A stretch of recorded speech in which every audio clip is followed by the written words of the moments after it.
Oh, they're flaming. You can hear it in my voice. Hello, Emmett Ryan here, and I had to go a bit deadpan there for the cold open. Sorry about that. So, we're going a bit lighter today. I'm going to go with 4 hot takes that I'm going to make, which I think could define the Final Four. So, we're going to be doing a story on the storylines that'll define the Final Four tomorrow that is going to have crossover with one of these points, but they are different, just to be clear.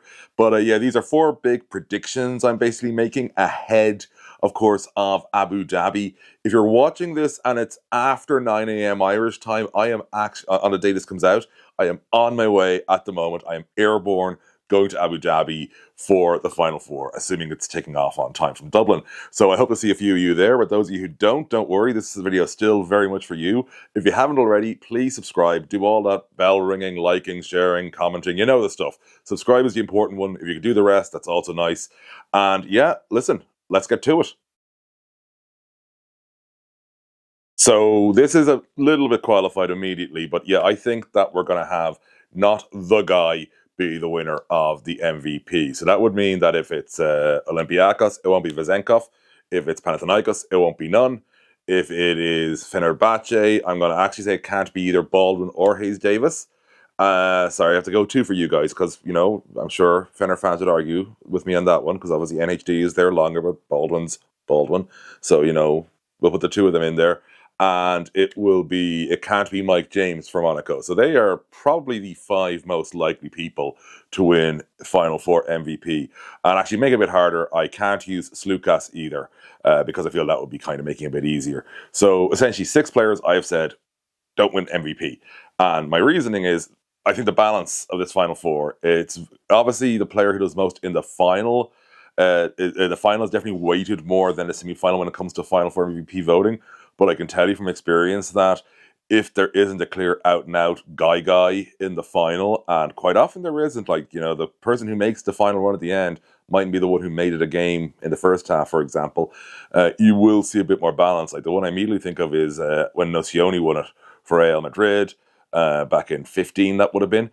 Like, you know, I think this smells of another Nocioni-esque one where, like, don't get me wrong, it's obviously going to be a very good basketball player that wins MVP, but I don't think it's just going to be the superstar of whatever team does it.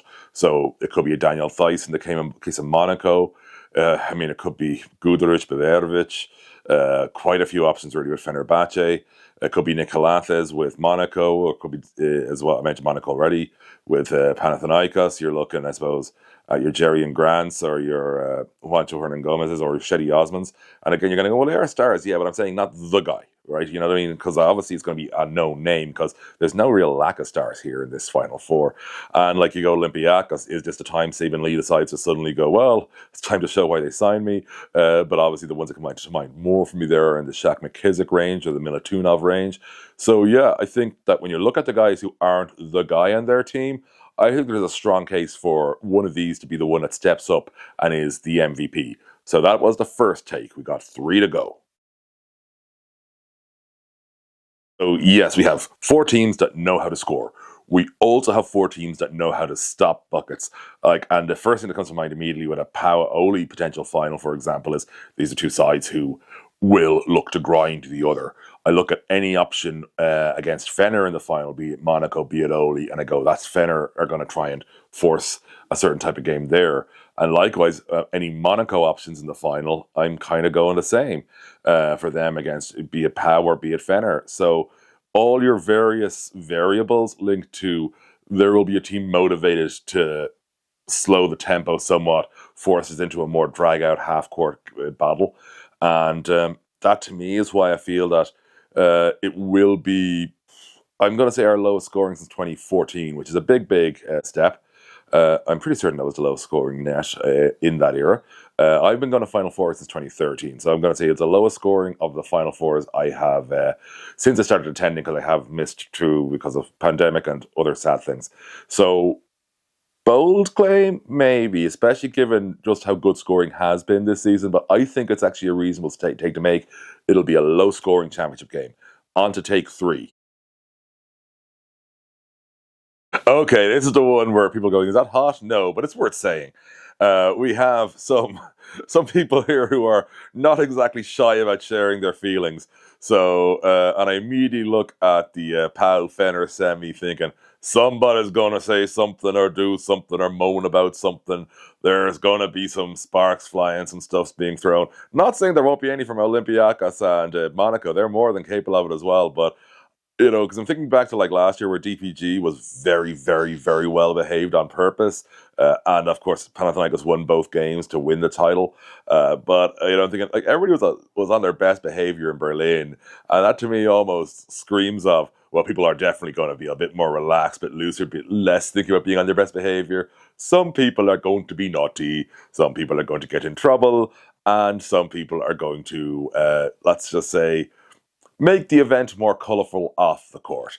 Like this is one of the things I love about Euroleague, by the way, is that we don't just use the canned safe terms. Like, when coaches are critical, they aren't just critical of other organizations. And I know they will often, that the easiest thing to do is blame the refs, blame Euroleague. That's the easiest thing. But these are all people who will also blame themselves very openly. Like, we've got like 4 coaches here who are more than capable of saying, I didn't get it done. And, you'll have occasionally even Saras taking the mick out of himself when his players do well. Like, I think I was NHD's 50 burger last season. He basically mocked himself, for saying for obviously his way of celebrating Nigel Hayes-Davis doing it was to mock himself in the process. So, we got some guys who can be self-deprecating, but I think, we got a lot of personalities here, and not just the coaches. I think the players as well. Somebody going to say something that's going to get a whole lot of people angry and a whole lot of people in trouble. And yep, that's a safe bet. Hot take might be a bit of a stretch, but I just feel it's a take I better make sure I'm saying out loud. So I have one in the bank that I'm very confident about. And now on to our final prediction. So this is the one that's going to have a bit of crossover with tomorrow's video, but it'll be a different point, I promise. So yeah, the Abu Dhabi factor will become a massive story.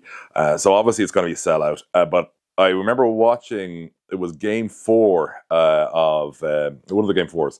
I'm pretty certain it was, no, it wasn't actually the Real one. It was one of the PAO FS games. And the commentators really, really selling hard on how it was a sellout. And people have been critical and all that.